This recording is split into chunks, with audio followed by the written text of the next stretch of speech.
What's good, people? It's your man Joshua Pondexter coming at you live. Uh, Lunch and Learn Wednesday, 12 noon Central Standard Time. So normally come with some information for you, have a prepared topic. Today, we thought we would do it a little differently. Is this is This is a live consultation, right? So if you in Facebook, LinkedIn, YouTube, whichever one of these platforms that I'm streaming on, you can ask the question, right? Whether it's business related, financial related, this is an opportunity for you to get your questions answered. Free. This is a free consultation, so I want you to take advantage of it. We're just waiting on some people to join us, which should be going on momentarily here. But once again, Joshua Pondexter on all social media platforms. We ask that you like, subscribe, follow.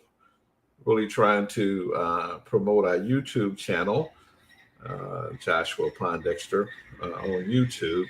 We ask that you subscribe, you like, you comment, you share, because we think we adding some valuable information to the space, right? So, in the world of business, how to structure your business, what's the best tax wise business, how should you start a small business, where you should start at, right?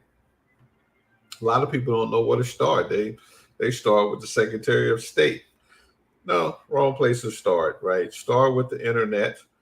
Get your domain name before you go and set your business up, right? So that little hack right there helps a lot of people, because you go set up your business, My Business Stone Consultant, LLC, and then you try to go get a domain name and you find out that it's taken, right? So, which is cool. StoneConsultantLLC.com was taken. .net, all those things was taken. So my domain name is Joshua Pondexter. So that's why when you go to my website, joshuapondexter.com, Stone Consultant will appear, right? And I like that mistake, but we can help you avoid making that mistake and setting your business up correctly, right? So you want to start with your domain first. Grab that domain, right? Then go to the Secretary of State, whatever state you in, and see if that name's available, right? And go for it. Or you can see if it's available and then go grab the domain first. Check both, right? That's what I would recommend. Check the state first, check the domain. If they both are available, green light, right? Then after that, you're going to set up, get yourself an EIN number, right? And bank account, you off to the races, right? With your business. And then there's, okay, so I have a business. What's your products and service? Who's your customers? Some great tea here. So once you find out who your customers are, how you going to reach them? That's marketing. Who's going to sell? Who's the salesperson? Are you the product and service expert plus the marketer plus the salesperson? Well, in the beginning, when we start a small business, we all need to be that, right? So, boop-de-doo, that's what it is. So after that, you're making money.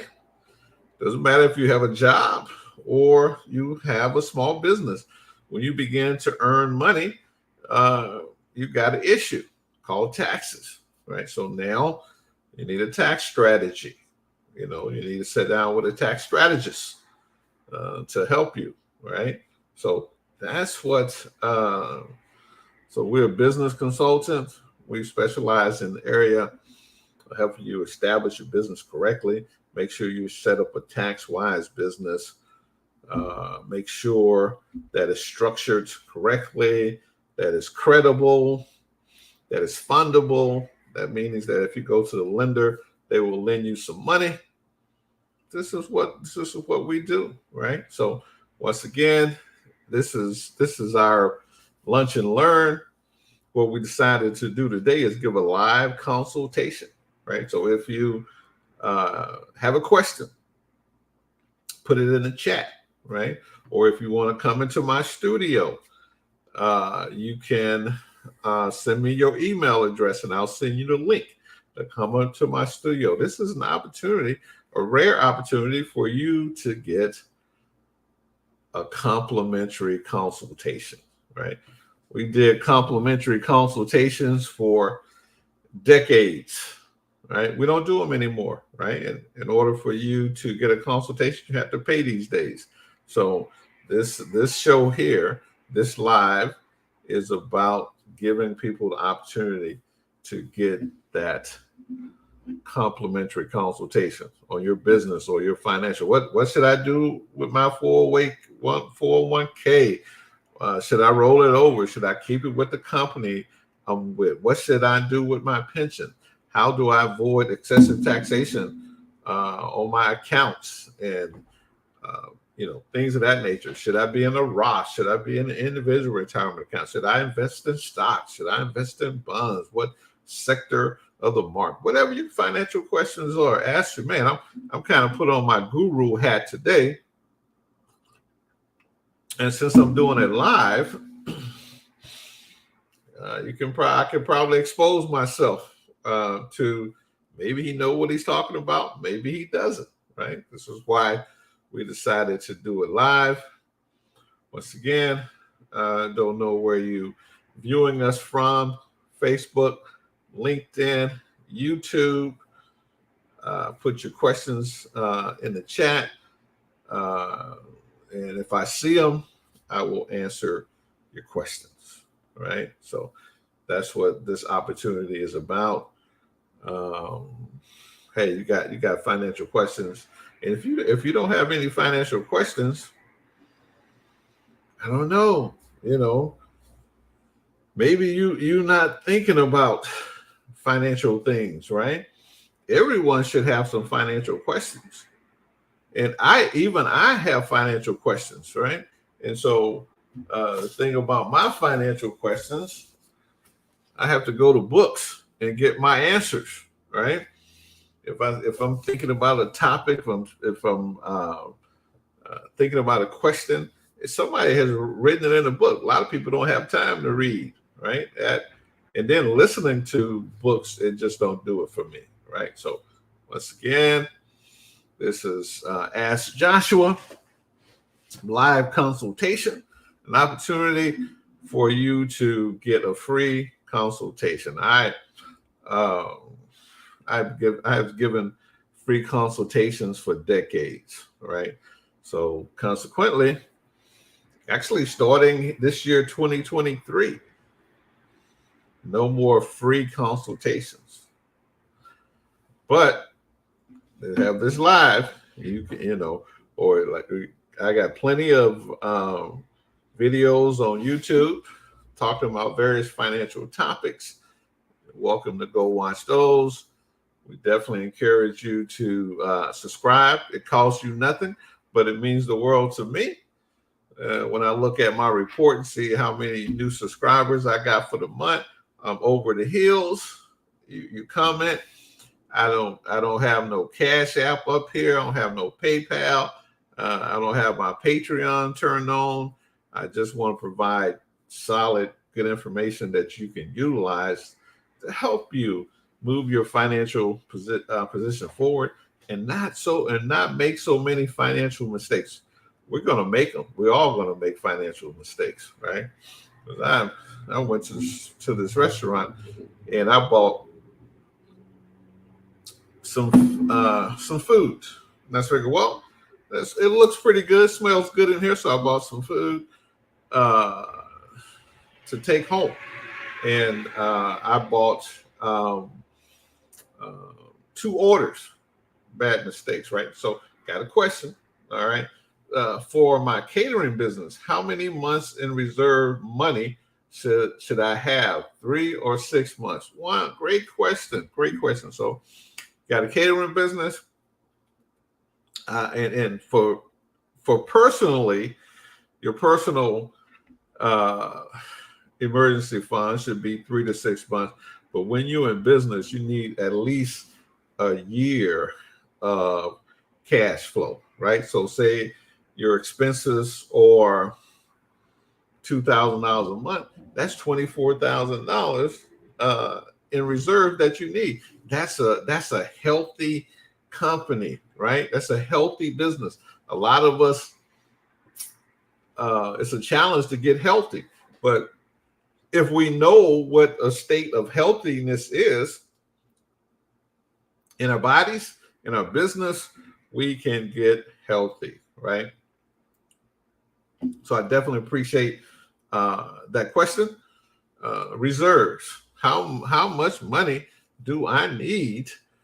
Personally, you need 3 to 6 months. In your business, you need a year, right? Got another question. How many months of savings / cash flow do you recommend before going into retirement, right? Okay. Folks got money questions. I definitely appreciate that. So here's the definition of wealth, right? Your wealth is equivalent to your pot of money. How many years that you could live on that pot of money without working, right? So say for instance, if it costs you $60,000 a year, that's how much your lifestyle costs you, right? And you have $1 million cash. How many years to before you spend up all of that $1 million? Not 10 years, 600,000, 14 years, $1 million that boom, you have spent. So that's what retirement is. That's what wealth is. Wealth is how many your pot of money and how long it will last in retirement. So that's what wealth is. Of course, you got $1 million and you can set that at 4%, 5% guaranteed interest. That's $40,000, $50,000, right? That you coming from the pot without depleting the plot, and then you get yourself a part-time job. You see what I mean? So that's the way retirement works, right? So I did a talk about retirement, the fact that let's say 30% of the private sector and public sector combined offer pensions, right? So most people will never receive a pension, but how that typically used to work, if you got a pension and you retired and you had $5,000 a month coming in from your pension, and then you had another couple grand coming from Social Security, that's your retirement, right? That's how the game used to work, but it doesn't work like that anymore. Most of our retirement is left up to us to provide for. So now we need to create our pot of money, and then once we create our pot of money, we need to learn how to live on it, right? So that's to your question, how many months of savings, cash flow do you recommend before going into retirement, right? So that's your lifestyle. So if your lifestyle is $5,000 a month when you retire and you have a cash flow of $5,000 a month, that's tight because of inflation and taxes, right? So you might want to get you a part-time job, or you might want to get you a side hustle or business or something. That's why you see so many people who are retired that is doing Uber, Grubhub, working at these different locations part-time because they did not, Wanda, they did not ask themselves that critical question: how much savings and how much cash flow do I need coming in so I can retire comfortably, right? Most people, 95% of us will not be able to retire ever. And if you're able to retire, you are a 5%er. This is this is the way it is, because how do I personally create that much money,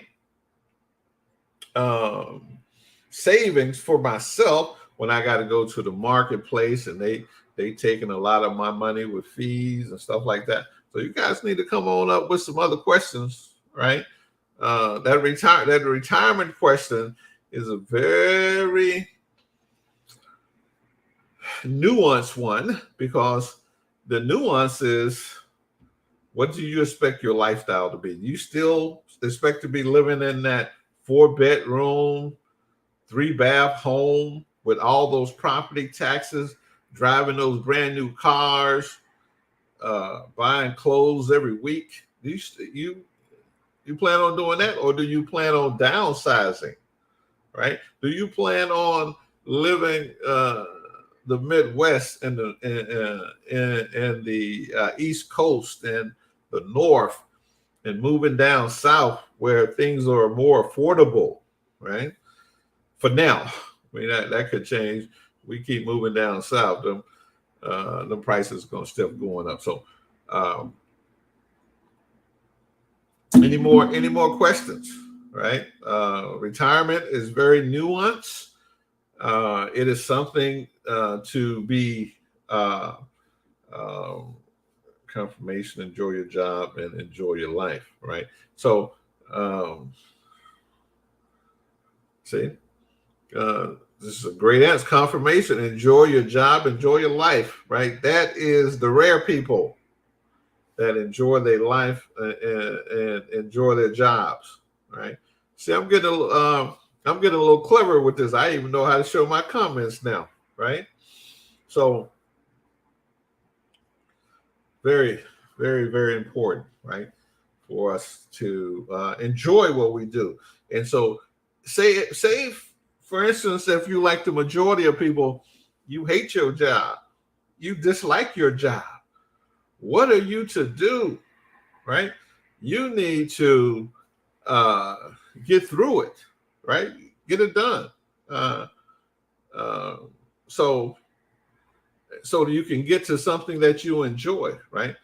How much will I spend on healthcare in retirement, right? Nina Clark, wonderful question, great question. A healthy person will spend $400,000 from age 65 to life expectancy. Let's say a man, 85, 86, you take care of yourself. Then you're a woman, you live to 92. That's a healthy person. So we can just round it up and say that in retirement, your health care costs, insurance, doctor visits, hip replacements, all these stuff that's aging happen, cataract surgeries, all $500,000. That's going to be your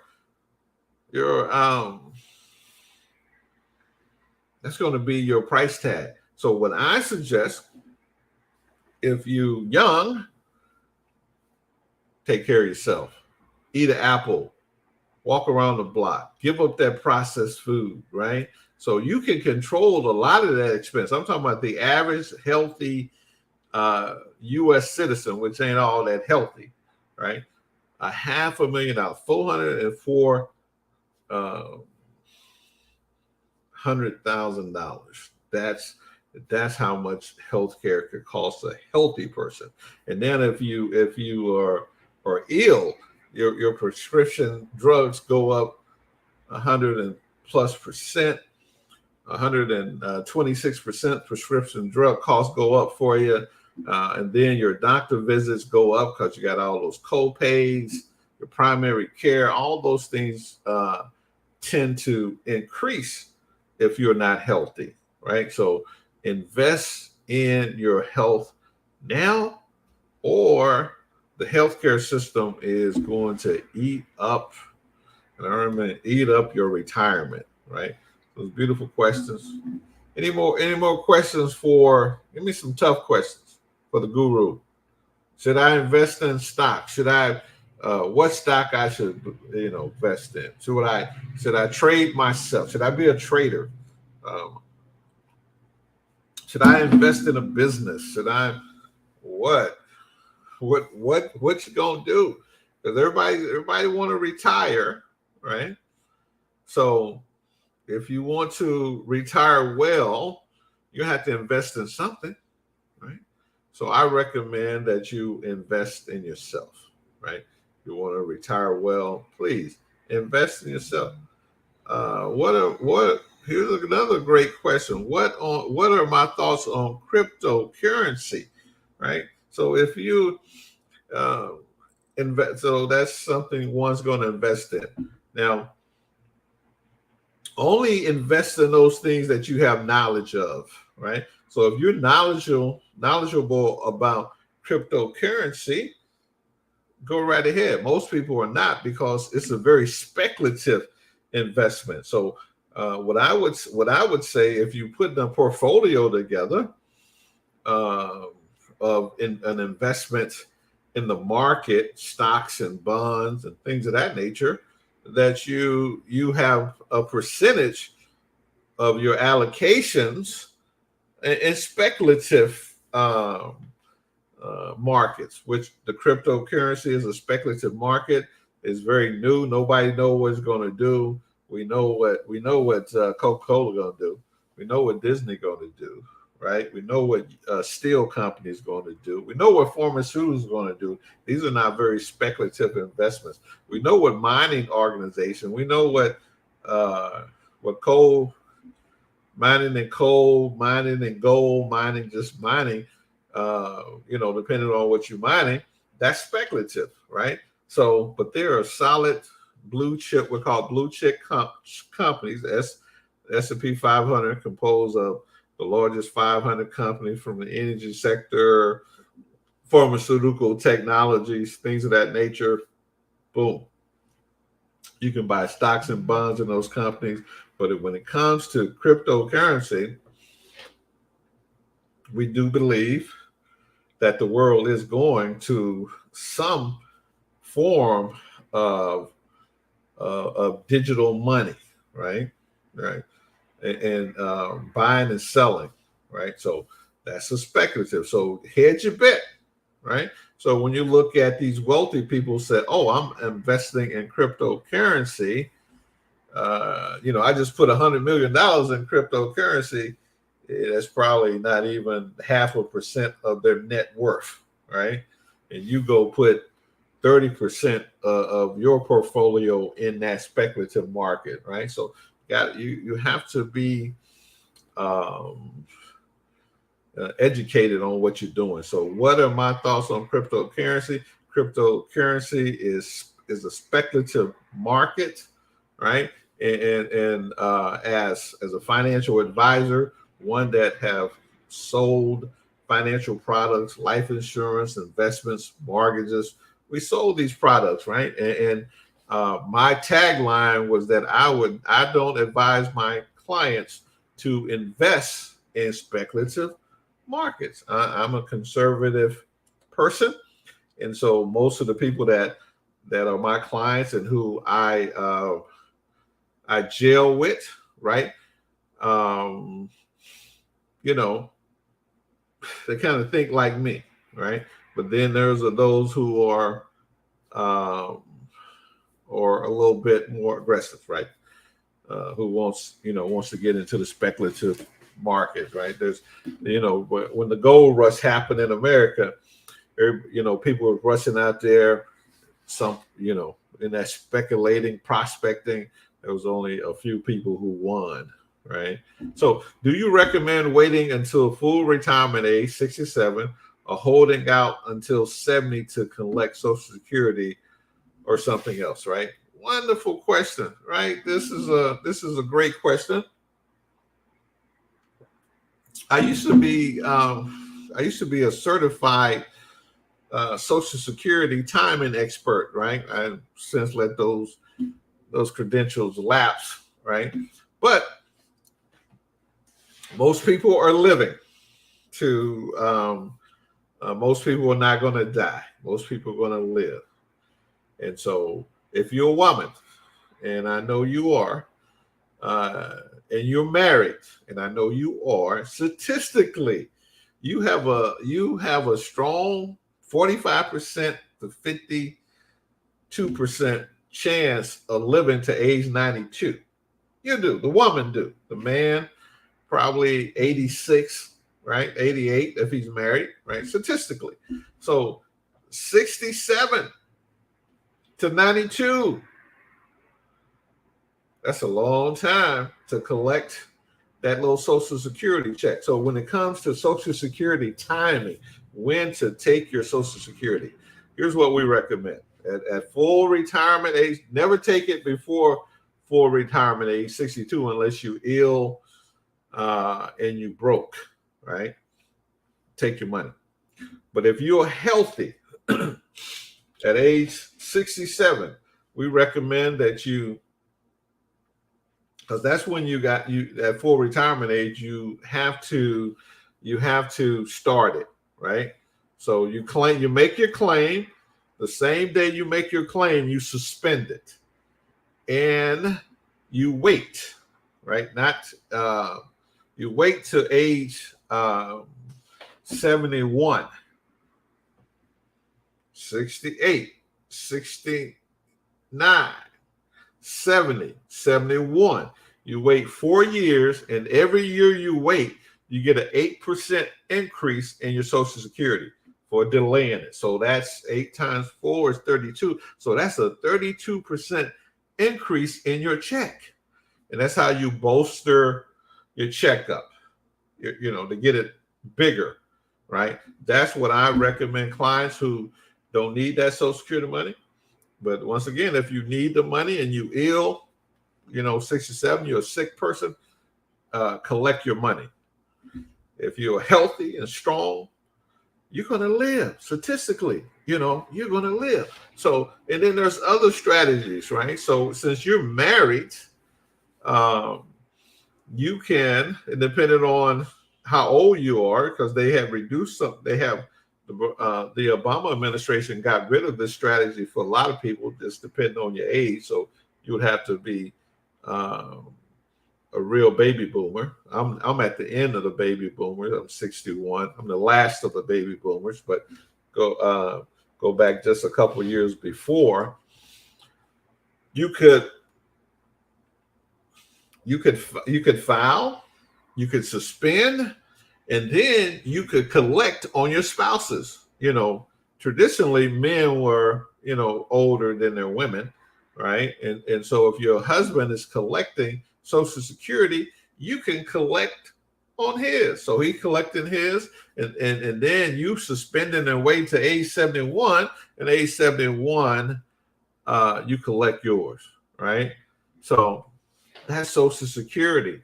Social Security timing is a critical strategy in your retirement planning, right? Because when you looking at retirement planning, so you have money from pension, you have money from Social Security, you have money from a government-sponsored program, 401k, 403bs, thrift savings. So you have these buckets of money, and all of them are taxed at a different tax bracket. So now, when you look at where I'm going to take my money from, you got to look at the tax bracket those monies are being taxed, right? So I hope that gave you some insight. And for a deeper dive into your personal situation, we recommend that you schedule an appointment consultation with Joshua Pondexter.com, to talk about your Social Security. concern, because now I have to ask you, how old is your spouse? I have, don't put that answer up here. I have to, see, when you guys were born, and see if you could run that stop, suspend, and claim from your spouse strategy. I'm telling you, typically, if you're 60 years of age now, it's not available to you. Okay, so Social Security is fully funded, I think, to 2034, and then after that, it's not. It might be 3/4 funded, right? Um, so what are you going to do, right? Some people say, I'm suspending because it might not be around, right? So Ms. Wiggin she's young at heart. Cheers to that, right? Stay young, never die. So some people, is because of the scare of saying, hey, I'm gonna go ahead and claim it, right? So if you know anything about the government, whenever the government has a program and they're running out of money, they borrow money to keep it funded, right? They kick the can further and further down the road, right? So I don't have a scare about Social Security running out. I don't have a fear of that. The naysayers talking about let's privatize it. So it's the best run fund in the world. It's less 1% or less of fees that are attached to it to manage it, right? It's in a trust, so that's the government. The government has only borrowed from the Social Security fund for twice, right? If it was easily to get into, trust me, politicians are always looking for money. They would have gotten into the Social Security bucket, right? So, all right.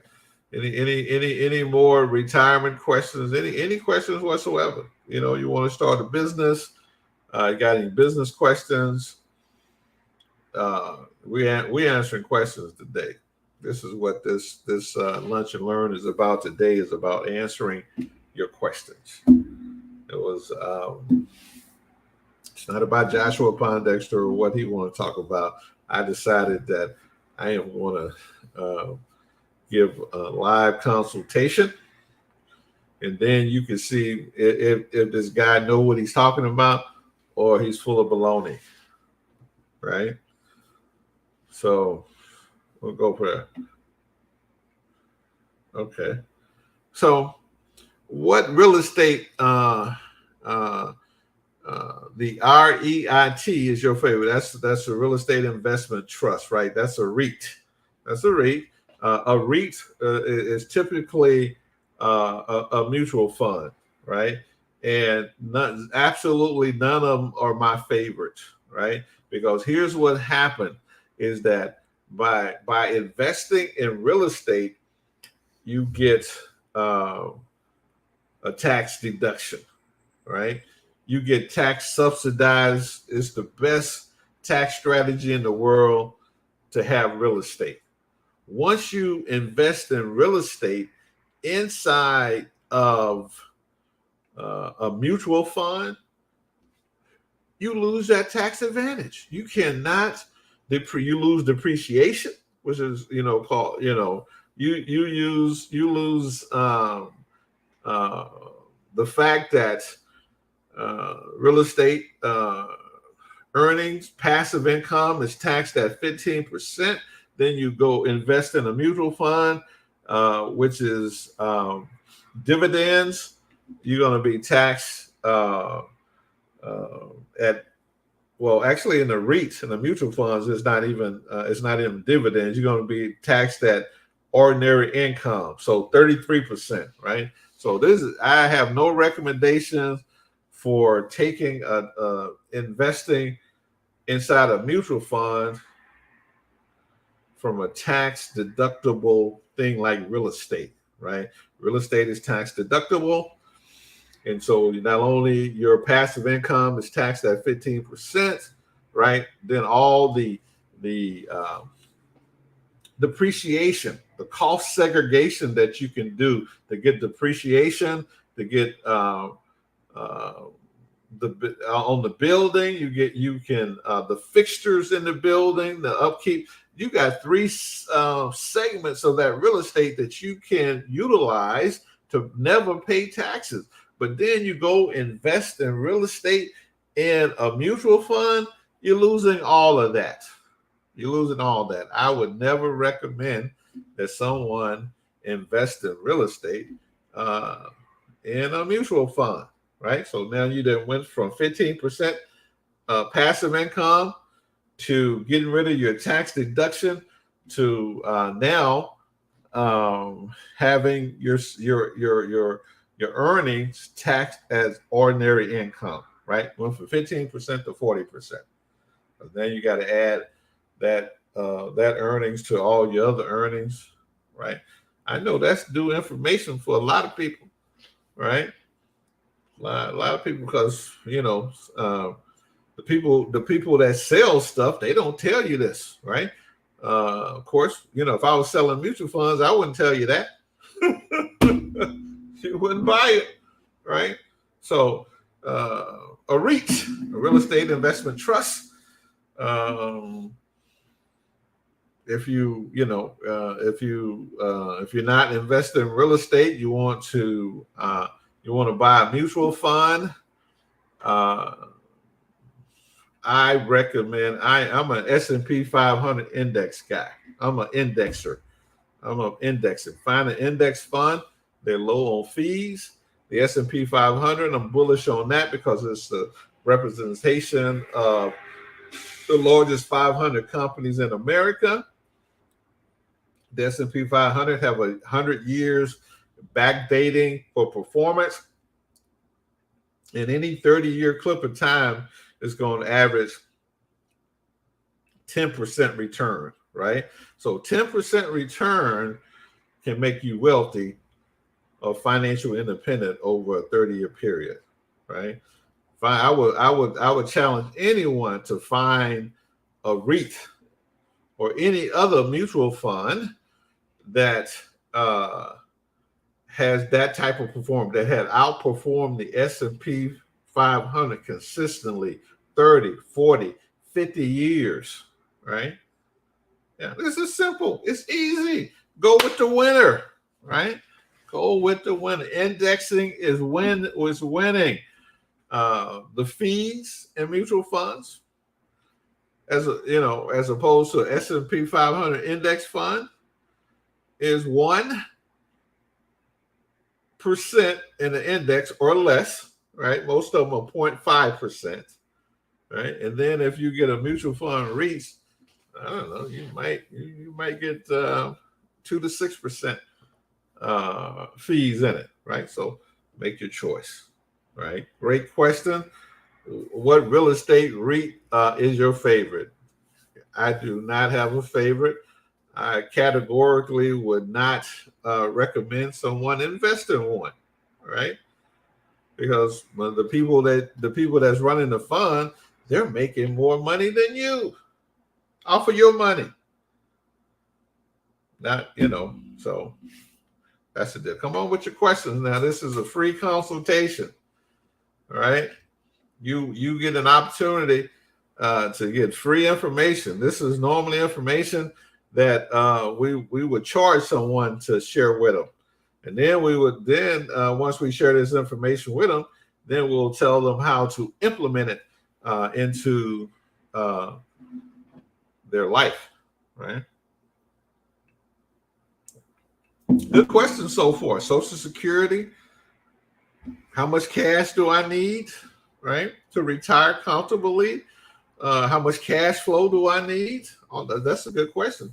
So that's what we should be doing, setting up cash flow, right? Because if your cash flow, with most 95% of the population, when they retire, is dependent on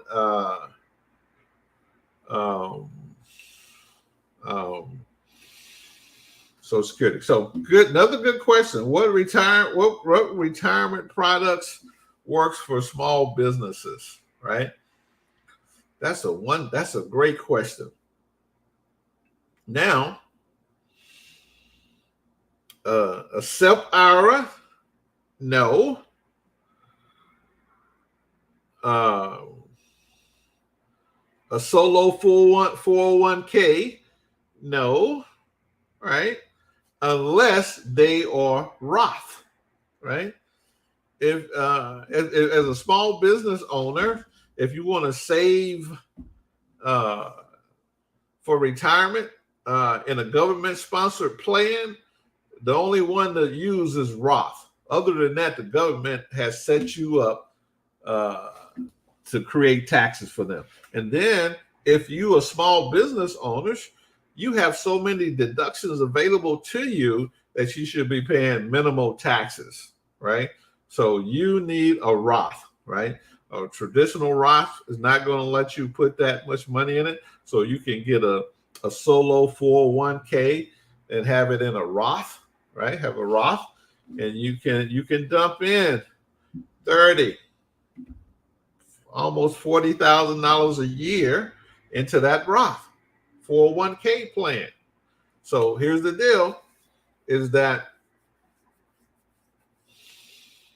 you're not, as a small business owner, you should never be worried about having a tax burden, right? Everything you do as a small business owner is taxable if it is reasonable and necessary and ordinary in your business, right? For a business purpose, and you document it, right? Everything you do, right? This conversation I'm having as a small business owner, this is tax deductible, right? So when it comes to retirement products, if it's not a Roth, it don't even make sense, because all you're doing is creating more taxes for Uncle Sam, right? So if you put it in a regular 401k, an individual retirement account, and that tax deduction that they give you, trust me, when you take your money out, they're going to get more from you than they gave you, right? So if you're looking for a product, I recommend the Roth IRA or the Roth solo 401k, and then the money you're going to use the S&P 500 index fund, right? To grow the money inside of the Roth. Okay, that's my recommendation. And then if you building passive income, you're going to either build that passive income through a business, or you're going to build it through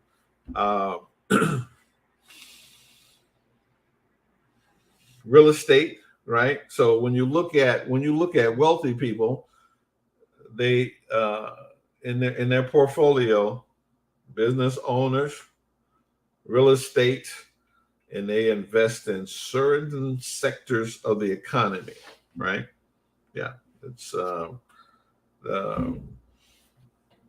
wealthy people. And I mean by wealthy, those who have decimillionaires, those, not going to say deci, those who have $5 million plus of net worth, right?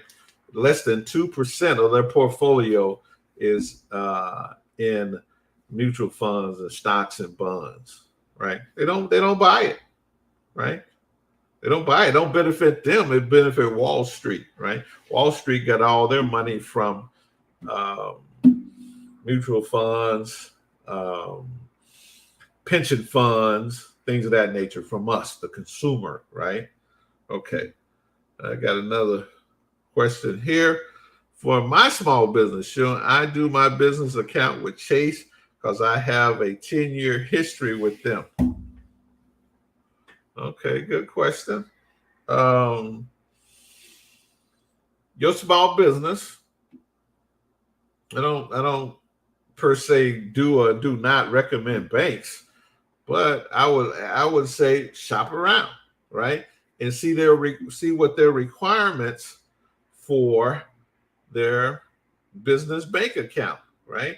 Sometimes the bank has too much reserve. So if you don't keep $1,500 into your business checking account, they're gonna start charging you fees, right? So, Brother Kevin, so that's a question by Brother Kevin, right? So that's that's the thing about it. So you got to shop around. If Chase will beat Bank of America, because at Bank of America you can get a business checking account. You can open it for $200. I don't know if Chase have changed, but they used to charge you $1,500 to open up a business bank account. And then if you don't keep a certain amount of money, they start feeing you every month. And then there's PNC, there's other banks. You open their account with $500. They, you look up, your $500 is gone because they've been charging you a fee every month. So not recommending any financial institutions. What I would say, shop around and make sure that because most of us, when we start up our business, we don't have no 5,000 to keep or 2,000 to keep, for reducing fees. So that's what I would recommend. Shop around, right? You got a small business. Am I going to open it with $200 and then I'm going to be required to keep $1,500 in there, or they're going to start charging me, right? $25, $15 a month. Next thing you look up, your little $200 gone, right? So do some shopping. Shop around. Always best, all right? So we've been here about 45 minutes plus, people. So any more questions before we wrap it up? These are my thoughts. These are my recommendations as someone that has been dealing with clients and their money for practically 3 decades now, and looking at people who are successful in retirement, right? That's what our experience is coming from, right? What's the best state to set up an LLC? That is a great question. My answer is the state that you live in, right? If you live in Illinois, I recommend you set up your LLC in Illinois, right? If you live in Indiana, if you live in Delaware, whatever state that you live in, you set up. That's my recommendation. Now, when you're talking about, do I go to Wyoming because you don't have to show who the owners are? Do I have to? Should I go to Delaware? Should I go to Nevada? Should I go because they don't have any state taxes? Or should I listen? Go see where Amazon headquarters is, right?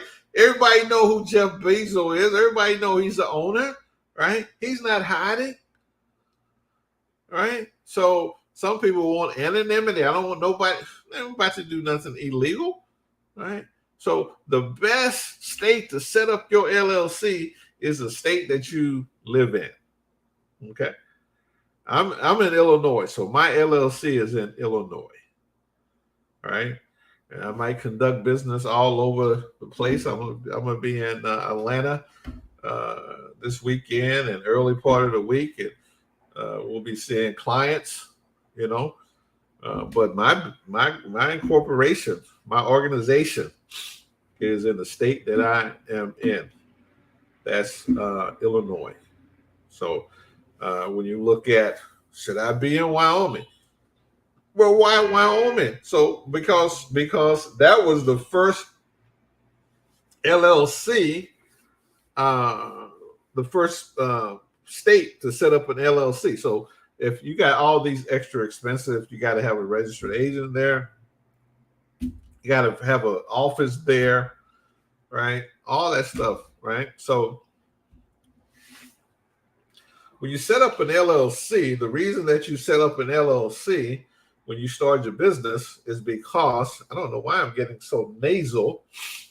Maybe this tea. So I'm bullish on the LLC because the LLC has great assets protection. It has a corporate veil and it has charging orders, right? And so the corporate veil protect you from activities in your business. The charging orders protect you from stuff you do personally and somebody try to sue your business, right? So the LLC is beautiful. There's a bunch of states because a lot of us, 83% of the small business or one member owned, right? So you set up a one member LLC. There are states that are saying, hey, since you're a one member LLC, we're going to go ahead and break your charging order. Not Illinois. Illinois has robust charging orders. The state of Texas. So there's some other states that if you get sued from your personal activity, they can make a run on your company. Not Illinois. So we're talking about assets protection. And then when I grow my LLC and I get some employees or things of that nature, I can have my LLC treated from the IRS perspective as a C corporation or S corporation, right? So that's the wonderful thing about the LLC. You can start small, which most of us do, and then you can change the tax treatment with the Internal Revenue Service. Year 1, year 3, year 5, year 10 down the road, right? Year 15. So there we go. Hey, I appreciate these questions. This is what we decided to do today is just do a live consultation. I hope this has been beneficial to everyone. Better try to get another question in here before I get out of here. This has been a great session. Well, thank you. I appreciate that. We wanted to be valuable. Ain't no sense in tuning in to somebody and they ain't got nothing to say but a bunch of malarkey, right? And then once again, my approach and my thought sets, my thought process is seasoned over decades. And it has to do with the fact that I'm a conservative person, right? Now, if you go to another financial advisor and they're not conservative and they don't care about saving you money and they don't care about how you spend your money, they might tell you anything, right? Yeah, I get upset when somebody goes see someone and that person have injured them financially, got them spending unnecessary money. I said, that don't make no sense to me. I'm a conservative person. I don't spend foolishly. And so if my client, for someone that we're engaging, and they want to be my clients, they want to waste a whole bunch of money on who shot John and this and that, I can't help you, right? I got a client right now. Hope she ain't watching. I'm talking her off the limb every day. She think I'm being crazy. No, we're not spending money not till we make some money. All right. So they're like, oh, well, what, are you moving too slow? I'm ready to go. That's fine. That's my job. Slow you down, right? So I'm a conservative person. My answers to your questions have been conservative, right? But they have been truthful. All right. So, well, thank you guys for tuning in. We'll try. We'll do this more often, and I want you guys to get some better questions, all right? Because you got you got the guy with some answers. You're welcome, dear Nina. Yes, you're most. So you got the guy that has, I don't know what the answer. He has some answers, right? He's been doing this for quite a while, right? He won't leave you straight. One of the things he won't do, he won't hurt you. He will not hurt you. So, as always, in parting, we wish you peace, love, and soul. Bye for now.